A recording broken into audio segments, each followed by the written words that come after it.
Well, good morning, good afternoon, good evening, wherever you might be watching from. My name is Tricia Stiggy, and I am the founder of Transformation Strategies. We are a transformational coaching and consulting firm based in the Philadelphia area, and we have a special expertise in change. That is, we've done a lot of change over the years with technical changes, culture change, and we use what we know about change in helping with personal transformation and organizational transformation. And we help individuals and organizations either explore how their experiences to date are either enhancing who they are, how effective they are, or hindering the changes that they are desiring to make for the future.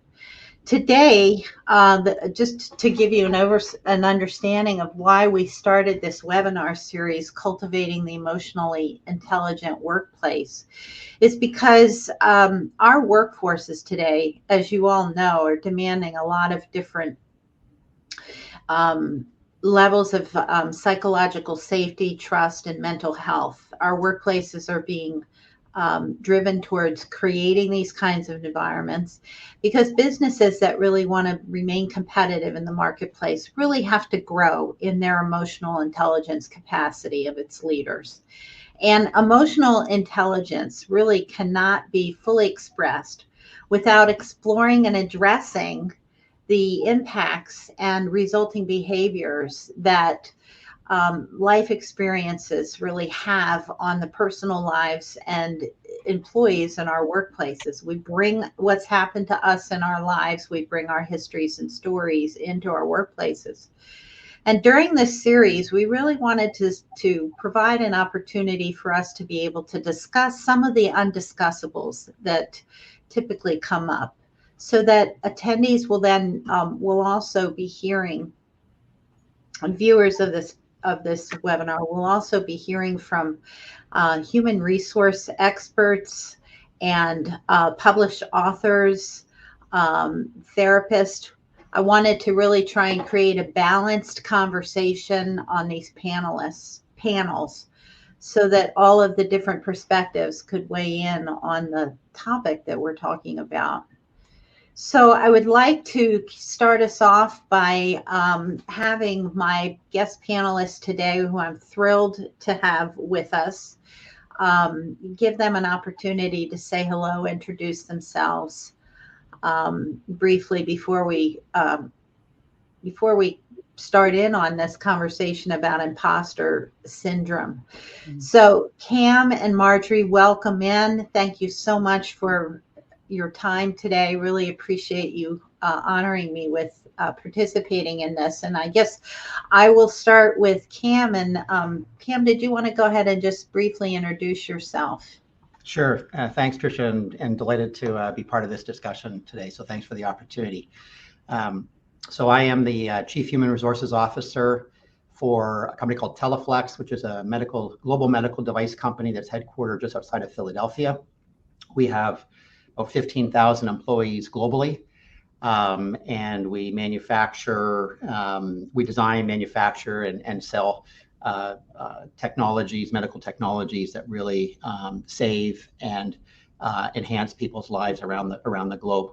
I've been in HR for virtually all of my career. Born Canadian, now living in the U.S., have been for the last 25 years or so. And I'm also a certified director, a board director with the National Association of Corporate Directors here in the U.S.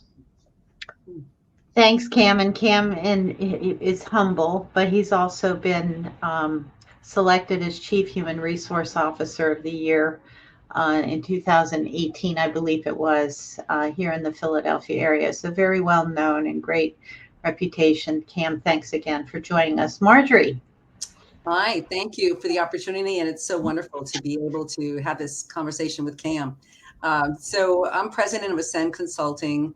I've been a clinical social worker for over 30 years, and I have been a coach for about 21 years now. I'm a certified professional coach, and one of my areas of expertise and certification is systemic team coaching. So this is a great topic for me because when I'm working with an executive, I'm thinking about the executive in his or her organization and all those connections, right? And how we can help the executive or professional, whatever their role is, to achieve, and help the organization to achieve as well. So it's an important conversation, and I'm really happy to partake. Yeah, and I'm glad that you brought that up, because one of the things that we want to cover today, or that I'd like us to talk about today, is not only this personal syndrome, as some people refer to it, as the imposter syndrome. Not only is it personal, but it has very real implications to the effectiveness and success of operations. And oftentimes it's just seen as an individual thing. But so during the conversation, I hope we can be talking a little bit about the impact to organizations also. So before we dive in, I want to just give a little bit of background to set the context for this. We're going to be talking about imposter syndrome today. I actually like to call it the mindset, because imposter mindset, because syndrome indicates a formal diagnosis. And Marjorie, I know you're going to talk to this probably. It's not really a formal diagnosis in the therapeutic world, but it is really a way of thinking. It's a mindset. It's a habit of thinking. But an imposter mindset is really, if you're not familiar with it, it's really a consistent habit or way of thinking about yourself, and feeling and behaving where you don't feel like you're quite good enough. Even though you may have had great successes, great accomplishments in your life, you still have this nagging feeling that you're not good enough. And when we are thinking like this, it can totally paralyze us. It can really engulf us in such fear that we become afraid to take risks. We're afraid to pursue any kind of unknown opportunity for us.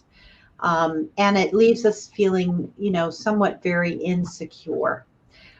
Physically, it does have impact on us in our neurological, because it drives us to really activate the fight and flight syndrome, which of course, when we're in that mode, really prohibits us from using our executive functioning to really think clearly, creatively, be innovative.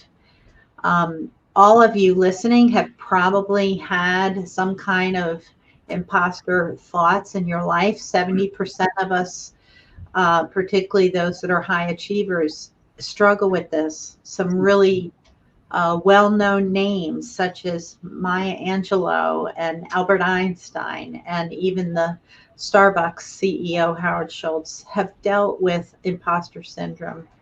So Cam and Marjorie, what I'd like to do to dive in here and just talk about why is this, and Marjorie, I know you already started answering this a little bit, so I'll throw it back to you first. Why is this topic important to you? Why did you say yes to this conversation? Why do you think it's important enough to spend this time today? Well, thank you for the question. Oftentimes in my work with individuals as a therapist, right, I would work with really capable folks. Oftentimes they were professionals, some of them very high achieving CEOs even, or COOs. So, and I would come across this theme for many that, they were in this role, but they really weren't qualified. And, sooner or later, they were going to get found out. There's this feeling of being a fraud. And, when people came to see me when I was in my therapist role, which I'm actually no longer doing, I retired from therapy, being a therapist. But when they came in the therapy role for me, it was because this imposter syndrome had become part of depression, clinical depression, generalized anxiety disorder, panic attack, etc. And oftentimes from a clinical perspective, and I won't say too much here, but oftentimes it had roots in childhood. Maybe they had a parent who was very, very demanding and perfectionistic, or, they were the star of whatever, the football team, the gymnastics team. And then they were expected to be the star at everything. And if they weren't the star, if they didn't get AAA plus, then they were failing, right? So we've developed this thinking that is very dualistic. I'm either this or I'm that, I'm either top of my class or I'm failing. So my clinical work, I mean, really, this could be quite devastating. I had some clients, it was quite devastating. So for many of us, as you say, it's, these are some thoughts that we have in the background at times. A little bit of performance anxiety, it is said, can help your performance. Yeah. You're going to be on your toes. You're going to do your homework. You're going to prepare. But there's a sweet spot, right? We want enough, maybe not anxiety, but enough skin in the game, if you will, desire to achieve, that we do our best work, and we know we can't be perfect. And so I think from a personal perspective, it's important, as people are listening to this conversation, I would encourage you all to just consider, look, where am I on this spectrum of thinking, imposter syndrome thinking? Am I really being depressed by this? Is it really stopping me in my career or in my personal life? Or are these some feelings that, I do have these thoughts and feelings sometimes, and I'm anxious to hear strategies about how to overcome them, which Cam and I will try to provide some. Good, thank you. Cam, how about you? Why is this topic important for you? So I guess when you first reached out to me, Tricia, there were three timely things that were going on in my life. First is I was a new grandfather.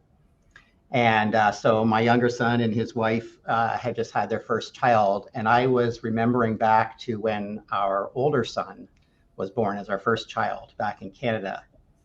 And I remember feeling, and I wouldn't have necessarily called it, imposter syndrome, but I remember the overwhelming feeling when we brought David home as our firstborn from the hospital. And we didn't have all of the care around us, and that was just Nancy and I at home with our new baby. And I felt this stress of, I have this huge responsibility now, arguably the biggest responsibility I will ever have in my life of raising children, coupled with this feeling like I have no clue what I'm doing. And so when you called me, I was fresh in that experience of seeing my son now being a father himself, and it took me back. Second was I had just had conversations with two of my own folks in my own organization, and both of them had said that they were feeling this sense of imposter syndrome. And so I was engaged in the dialogue with them, and I shared with them how I have felt that and continue to feel that at times. And again, I'm in a situation where you've got your responsibility, your title, and you're faced with something that never felt before. And so we had just had this honest conversation in the workplace with individuals. And then the third reason why this is important and was timely is part of my responsibility is developing talent, obviously, in our organization, in particular leaders. And I have always felt personally, and I think it's a good maxim for development as I think about how to further build our skills in Teleflex, and that is the best development happens on the edge of your comfort zone. I think, Marjorie, you were alluding to this as well. And so in my role, particularly as I think about executive leaders and putting people into critical roles that are important for the organization and are really on the edge of their comfort zone, which is in their best interest from a development perspective. But almost by definition, you're putting somebody into a bit of an imposter situation where they're really, again, like a first-time parent. I've got the title, I've got the responsibility, but I'm really feeling out of my depth here, which is a good thing.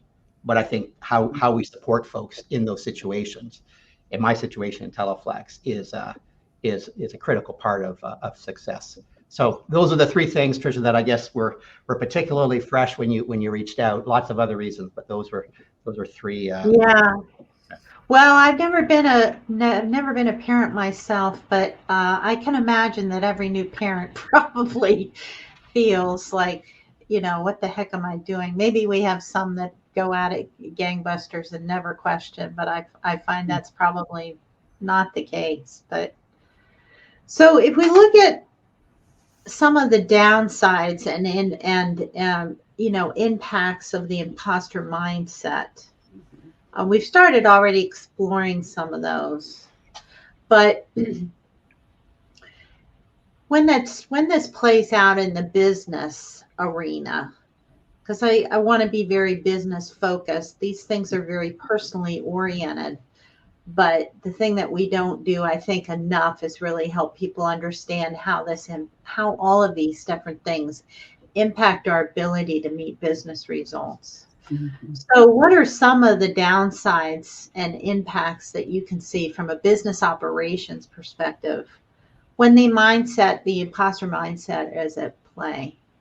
And Cam, I guess I'll kick it off with you and then, Sure. ask you both to kind of contribute there. Well, it's probably a long list, I think, of impacts, Tricia. So this certainly won't be exhaustive, but a couple of thoughts that come immediately to mind is we're not getting the best out of a very talented person, right? And I think that can play out in many ways. So I think that is a business and organizational implication, is we're just not getting the best. Second is the emotional cost in particular it can have on the individual. So we get into the importance of employee assistance programs and things like that are supports from that again, in my seat here, that the organization can and I believe should provide. But we can be creating the very emotional pain that then would be driving people into those other sort of supports. Yeah. That I think is a cost, both Yeah. hard cost, but also a human cost of this. Yeah. And the Yeah. third that I've seen is the kind of destructive behaviors that can come out of it. And again, most of my work deals with leadership, but what I've seen over the years is if people are feeling like an imposter, again, whether you want the syndrome, thoughts, mindset, whatever is the right nomenclature, but if somebody has that feeling and they're sitting particularly in a leadership role, that can then play out in very destructive ways, whereby if they are feeling insecure, they can be inappropriately trying to assert themselves, and the areas where they feel strong and dominant, that can be quite destructive to other people and can have, again, myriad implications within their team and in the workplace. So those are three immediate thoughts, Tricia, that come to mind relative to the evidence of this and the cost of this in the workplace. Yeah. Mm-hmm. Yeah, that comment about how it can be so destructive if a leader is in a role where they are feeling like they're not quite good enough for it, like you said, they can then turn on the perfectionism dial way up, trying to hide, I may be screwing up. I don't want to be seen as not knowing what I'm doing. And my team is a reflection of how I'm doing. So then that heat comes onto the team. And all of a sudden the team is feeling like, God, no matter what we do here, we can't really seem to meet what this leader's desires are. I mean, I know I've experienced it in my own career. Marjorie, what kind of thoughts did you have here? Well, to your point, Cam and Tricia, one of the things that I see happening is when someone is really insecure, sometimes they don't want their employees to ask any questions. Just go do it. I want you to do this, whatever X is to do, go do it. And so there's a sense of, instead of opening up dialogue, it's a closing of dialogue. If the leader themselves feels they don't have learner safety, if you think of Timothy Clark's work, Leader Factors work, 4 stages of psychological safety, they don't have learner safety, they can't ask questions. They feel, even if perhaps they can organizationally, in fact, then they're going to continue that with their own employees and not really engage in real dialogue around questions and concerns an employee may have or a team may have vis-a-vis something that the leader wants that team to go and do or produce. So it can really shut down communication. And that shutting down of communication really hurts alignment and can sort of reverberate throughout the organization unless someone is really paying attention and can become aware of that. And these are things that happen sort of behind closed doors. So often it's not discovered that this whole team or this whole silo, if you will, is not one where dialogue happens, not where can ask questions. So I think organizationally that has a big cost. Yeah, interesting. Yeah, I'm just thinking about in terms of the workplace that we're in today with, how that if we have closed down communications, it gets even more exacerbated in the remote work environment. Mhm. Um, People, like you said, not feeling safe, and so here's another thing that's occurring to me. If a leader themselves is having their own imposter thoughts or whatever, like Cam said, the nomenclature, if that's all getting activated, they're going to act out in different ways. And of course, then they start acting out with their team members who, in and of themselves, or direct reports, have their own imposter stuff going on, right? So it's this cycle that just keeps getting exacerbated. And if I'm working with a leader who I can't seem to really do enough for, because that leader's really driving perfectionism, and I have my own issues around imposter, I'm going to then start trying to keep working harder, working faster, working more. One of my previous webinars that I had with a gal named Carolyn Swara, who does a lot of work with cultures and everything. She was one of the panelists where we were talking about performance, and she was very open and forthright about, she was not in touch with her own, we weren't talking so much about imposter, but her ability to really, she just kept performing. She kept doing more work and more work and more work because she didn't want to really acknowledge what was going on internally for her. And she thought that this was the way to really keep proving herself. But of course, now we know that's leading to all kinds of burnout issues and the stuff we're experiencing today, Absolutely. How about, when we think about how imposter syndrome can really be fostered culturally, in other words, for some of the marginalized communities within an environment, within a business, if that group has a stereotype, put forward to them that you really don't belong here, that can really have damaging, implications for their own imposter, because they're going to continue trying to, again, prove themselves, or they'll go very quiet and get almost invisible because they don't want to ruffle feathers and all. And of course, that's not what we want in our workplaces today, right? We want a lot of diversity. And I don't know, any thoughts and reactions to anything? Well, I can start on that, Tricia. I think within organizations, there's a number of things that we can do, and I believe we do in Teleflex to try to create a healthy and a productive environment for all of our employees. And so I don't think about that specific to imposter syndrome, because I think the things that are helpful for imposter syndrome are helpful from a DE&I perspective, are helpful just as we think about retention strategies, as I mentioned, about from our talent development approaches. So I don't think about it specific to that, but I do think that the investment in helping, again, leaders in particular, to understand that they themselves are coming to their role with that sense of and we have a program that we put all of our leaders through called the Compassionate Leadership Academy, where we focused on the iceberg model, where there's sort of the observable behaviors that we all underneath. You've seen it before. We invested time and dollars and effort to help all of our leaders understand that is just true. It's true for all of us as leaders, and it's true for our staff. And so I think the more that we can do to help leaders understand that in themselves, again, this is just, I think, good business.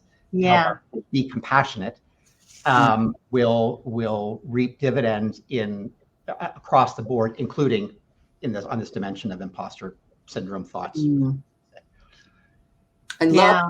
I love that your organization is putting time, energy, and money into training managers, right? Training leaders to be compassionate. And, compassion starts with ourselves. And quite often we're not really taught that.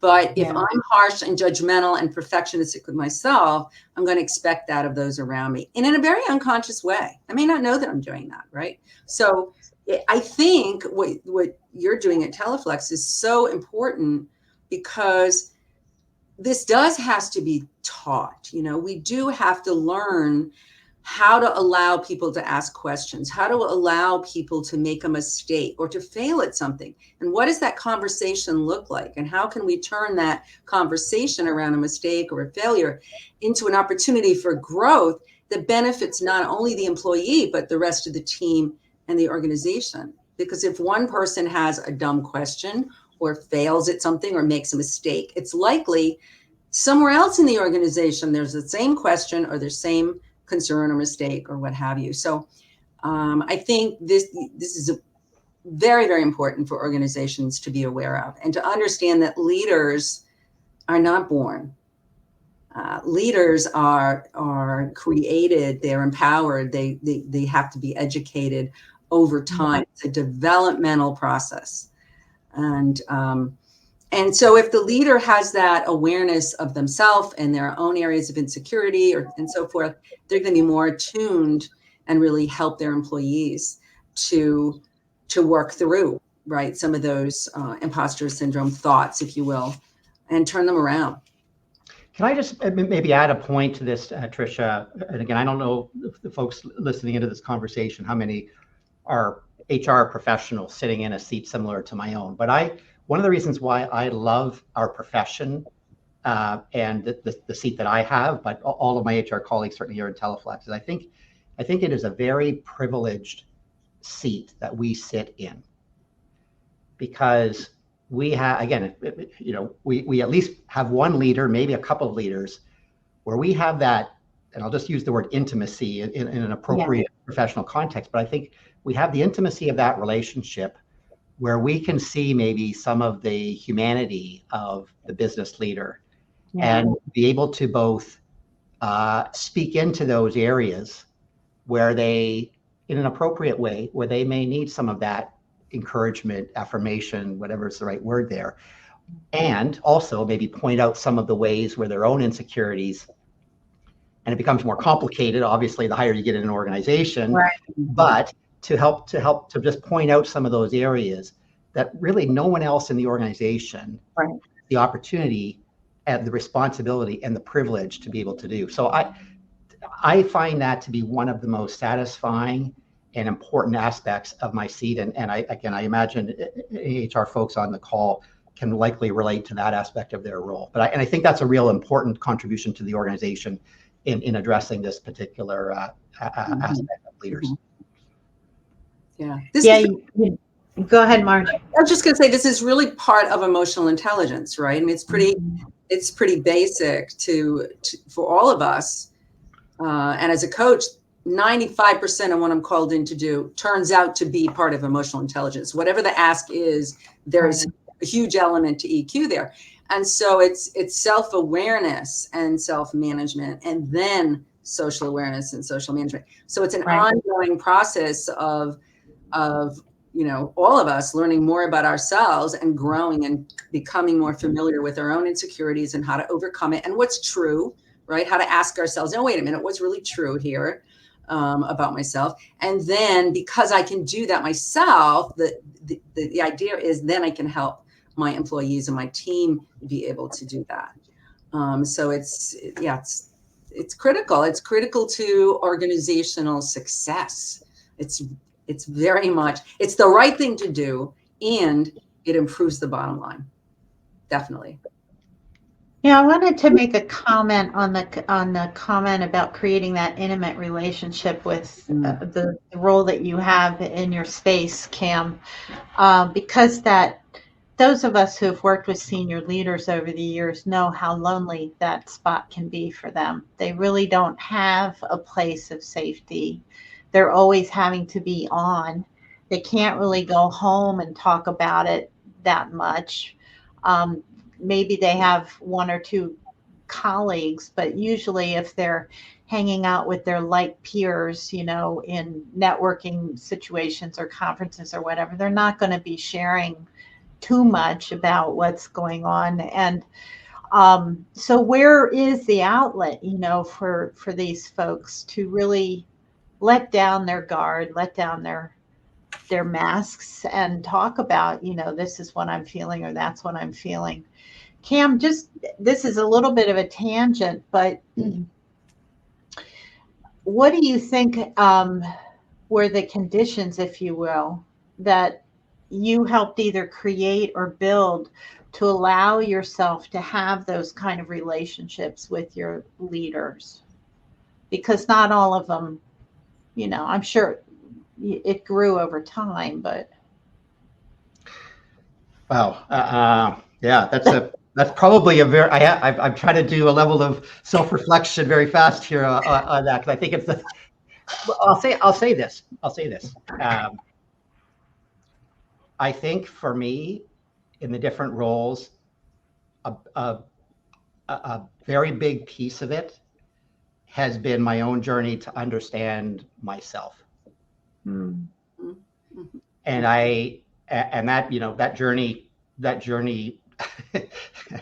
continues because, different experiences as now a grandfather, other things in my life, you discover different things about yourself. But I think about my own iceberg, and I've really tried to be attuned to that over the years in the workplace, but outside. And I think that has helped me then in both getting into, the different roles that I've had in my career and then performing in the roles. If I think about my current one, I think it's important that in order for me to help to support my CEO, for example, in my current seat, I have to be as grounded and as secure as I can be in myself and as aware of myself. The rest is kind of experience and technique and EQ and all those things. But if I'm not aware of my own insecurities, or what are my own beliefs around how, what drives the best in people, if I have deep fears that I'm not aware of, then that's going to play. That will play out. And again, I'm now almost 60, and so I've had a lot of experience here. But I think that that's probably the most important thing, because I can then come to my CEO in this case and really be present and there for him. Not perfectly. I hope 5 years from now, I'll be even better. But I think that that's really important for HR professionals, to invest the time in ourselves so that we can be that, and we can model that as best we can at that stage of our lives. Something about becoming a big answer, Tricia, but I think that's probably the core thing. Again, the rest you kind of experience and technique and things. Yeah, no, I appreciate that, and I think that's true for most relationships. The better that we know ourselves. If you're familiar with the Johari window, the more we know ourselves, the more open we are to be able to share who we are, be vulnerable, if you will, not emoting all over the place, but be real and authentic. It creates permission for other people to then say, okay, maybe I need to look at this or whatever. And that, I totally understand. I totally am with you on that. Marjorie, any additional thoughts on that one at all? I was just thinking about how this plays out in the conversation, leader to leader, leader to employee, if you're in the C-suite, how that really plays out. And I think, and I see this even on executive teams where, not being able to ask questions and have dialogue at that level, at that most senior level. Because it's just you're supposed to do it. You're supposed to be the expert. You're on the executive team. You're supposed to know. Why are you asking all these questions, and also oftentimes on some teams, there's a real drive to action. We've got to make a decision here. So there's not a lot of dialogue. And of course, dialogue requires vulnerability. It requires being able to say, well, I really see it differently, which takes self-confidence to be able to say that. Doesn't mean I'm right, but I can say, I have a different thought here, I think that, again, it gets back to teaching and modeling early on in a manager's career. What does it take really to be a good manager? When you're giving feedback, what does that really look like? When you're giving direction, how are you giving direction? Are you saying, go do this, and that's the end of the conversation? Or are you asking them, what's your understanding of what I'm asking you to do? And what are your concerns? And what is it that you need from me? So at the earliest life, if you will, of a manager, we can start to teach them how to have safer conversations to engender confident, capable employees. And if an employee is very much, promotable, and there's someone that's a rising star, the manager then has the awareness and the tools to help that rising star deal with their insecurities, right? Yeah. So it really is important and reverberates throughout the whole organization. And it's exciting when it's working, right? When organizations are building leaders like this, they're building management education like this, and so forth. This reverberates in a very positive way throughout the organization and, of course, individuals' lives. I think, it lends itself to being that kind of organization. Well, the psychological safe organization, and I know that term is getting thrown all over the place these days, but it is a reality. I mean, we are trying to create organizations and business workplaces where people want to be, where they feel like they want to belong, and that if they're not perfect, they make a mistake. It's not, it's considered a learning. It's taken as something to learn from, not necessarily punished or whatever.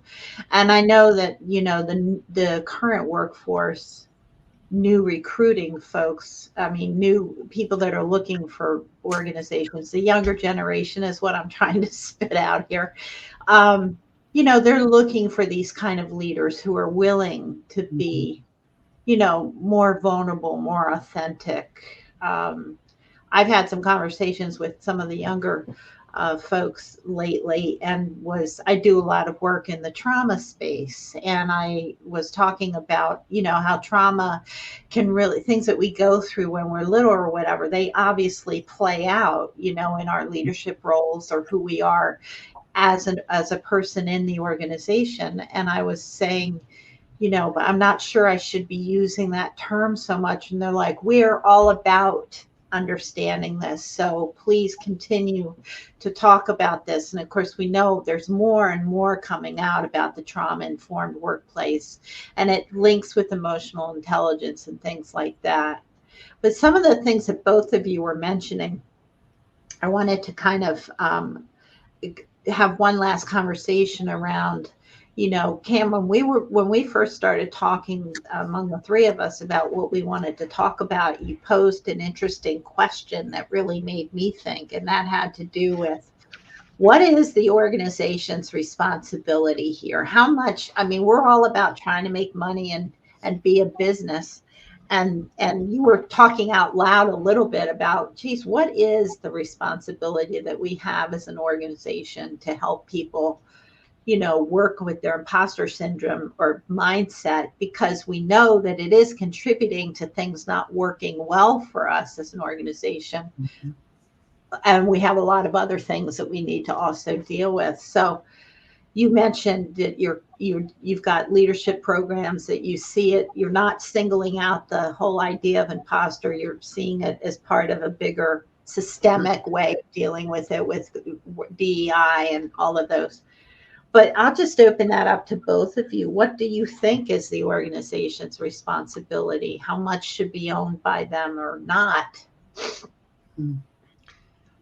So, it's a big question. I did pose that question, and I continue to reflect on it.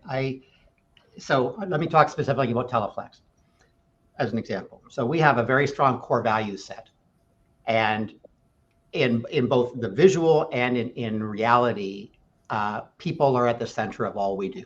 That's and when you work in healthcare, that's sort of a raison d'etre at a meta level. But it's true for us. People are at the center of all we do in Teleflex.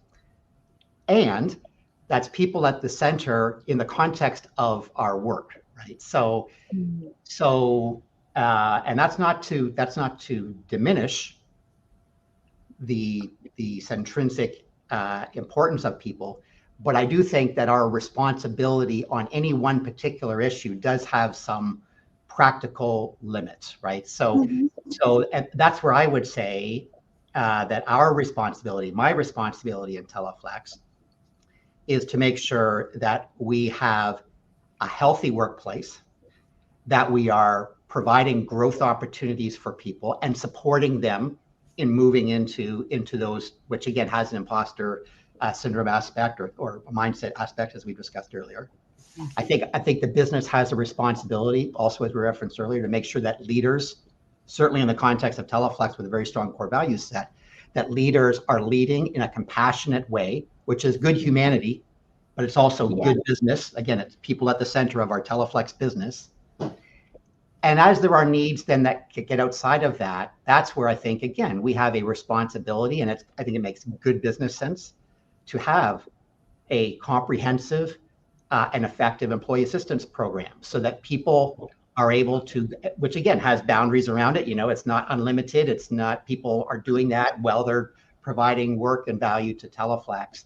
But I think as we look at some of those ancillary supports that are available to people, clearly, again, I'm not a psychiatrist. I'm not a clinician.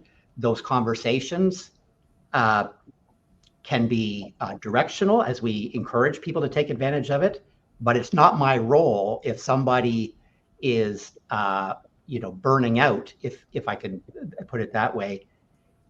I can care, but I may not be able to go as fully as I might otherwise like if it's a neighbor or my son or my wife in the workplace. So I think there are some limits around it, but I do think that it's a corporate responsibility to provide the culture, the business supports to make sure it's an effective workplace, and then some of those ancillary supports that are available to employees should they want to take advantage of them. Yeah. Thank you. And as I was listening, Marjorie, I bet you're going to agree with me on this. When I've been looking at how organizations can really help people deal with this, coaching, it's such an opportunity for personal coaching. And I'm sure coaching is probably one of those ancillary, services that you would think about. But because of the personal nature of coaching, it's related to how they're doing business wise. But what we really start to unpack, what's at the core of what blocks people and where did the genesis of this come from or whatever, that's where coaching really can play such a significant role in helping here. I don't know if I've stole your thunder or whatever. I mean, I'm a coach too, Marjorie. So I just what are your thoughts there? Well, what I was thinking of was sort of on the cusp of both, right? So, and I'd be remiss if I didn't say there were real practical things that individuals can do, employees can do, and managers can help them do to help them deal with imposter thoughts, right? So, well, let's look at your last successes here. You started here and you were promoted here and you really did well and your team grew and, your productivity went up. And, then we asked you to speak at this conference and you did a great job. And now we're asking you to step into this more of a, high, middle or beginning leadership capacity, right? And so I think, again, this is something that managers can help have the conversation in a very structured way to help somebody sort of reality test. Like, well, yeah, I guess I am capable people, and for the manager to be able to say, this will be a learning, right? You're going to be on your growing edge, and I'm here to support you. And if the manager also is good at listening for, is there real distress here? Then yeah, hey, remember, we have an EAP program, and that may be a wonderful resource for you. You might want to check it out. It might really help you to feel better about this role and to fully embrace it, because we know you can do it, right? So there's some, I think, finesse to the conversation that the leaders can have, managers can have. And for those listening, do some reality testing, write down, keep a log of your successes. I have a file. I started it 30 years ago when I was leaving an organization, and they were sending me off. I was very young. They were sending me off with a list. Each one of them, there were 4 or 5 people I was working with. Each one of them wrote down the gifts that I had brought to the organization. And I've never forgotten that. And I have it still. And I think it's a good thing to have a folder or some kind of a log of your own successes, so you can do reality testing. Yeah, that's great. That's just one tool. There's lots of tools. There are lots of tools. File. Yeah, the smile file. And yes, I have one too. And there's days where I've had to go back and really, because you can forget about all that stuff, or the presenting issue can really wipe away memory of all the other things. So I do want to kind of shift as we begin to close down here. One of the things that you mentioned was this list of accomplishments, and I wanted to share a book here. I'm going to start talking about what are other books and everything, but hopefully this can be seen. This individual by the name of Lisa, she's got a bit of a French last name, but her book is called Own Your Greatness. She and her husband have they're both therapists, to have a practice and coaching practice that totally focused on imposter syndrome. And I tend to be a very practical person. I want some real go-dos. And this book is filled with research-based stuff, but also some very practical go-dos for people to do. Things like you need to start really understanding, what the genesis of your imposter thoughts come from. And how are you going to change your narrative? Then writing down, all of these accomplishments, and creating a team around you that supports you, that can be, because community is really important, that supports to help buoy you up and remind you of these things. Getting in touch with where some of these thoughts really come from. So that's one book that I have found extremely helpful. Are there other books or articles that either the two of you have come to mind that you could refer people to? If we're doing show and tell, I have a couple of books that I pulled out. One is The Confidence Code. Okay. Really good book by Katie Kay and Claire Shipman. The Science and Art of Self-Assurance. What women should know. And there is a little bit of a disparity. Women tend to have a little bit more of the imposter syndrome thinking than men. Another very good book, it's a Harvard Business Review publication, Own the Room. Okay. Watkins and Sue. I'm sorry, Wilkins. Wilkins and Sue, S-U is the last name. Very practical, helpful ways to think and behaviors to do, and ways to manage your emotions. Really good tools. Excellent. And of course, your own services and coaching, Marjorie. Well, let's do show and tell of yourself. You're available to help with some of these things. Absolutely. As I am. Cam, anything that comes to mind for you that you have found helpful? So I don't have good show and tell here, but I can reference the pieces, and maybe we can have links or something available. Yes. There was an article, a Harvard Business Review article called Imposter Syndrome Has Its Advantages. Yes. Which I found very helpful, and it has a different, the headline is intriguing, and I think it's an easy and helpful read. Second is, again, in the workplace, and I referenced the program that we did, this Compassionate Leadership Academy, and we can have the link. It was actually developed by a person who's worked with Teleflex for many years. It's a digital program, self-led, multiple modules, and it gets to, again, it's not about imposter syndrome, but it gets to compassionate leadership. So it talks about the Johari window and the iceberg, and has a number of very practical elements, kind of self-led. So happy to recommend that and provide the link. Okay. The third is, and again, we referenced it, maybe a lot of folks on the line are familiar, but the whole iceberg model of personality, which I think was Freud's model originally. But any Googling of that, I just think the concept, as again, in my own journey, the concept, I think, is simple and very powerful in terms of self-awareness. So those would be the three that I would offer up. Thank you. And that iceberg model is used in so many different ways. You know, we use it in the change theory also, and other things. So, well, I want to just thank both of you. I think we could probably talk about this for many more hours. It's just a rich topic, and we would never get to everything, but I think some of the conversations that we had today were really helpful, particularly the idea about what the organization can do. That's something that was important to me. So any closing thoughts or comments before we wrap it up from either of you? Thanks for the opportunity. Great discussion. I'm taking some things away from this myself, so thank you. Wonderful. And I guess my closing thought would be, for the listeners, right, to keep growing and to know that growth does occur at the edge of your confidence, perhaps. And but that's what being alive is all about, right? Continuing to grow. Yeah. And thank you again to both of you, Cam and Marjorie, for your time and your expertise, your thoughts.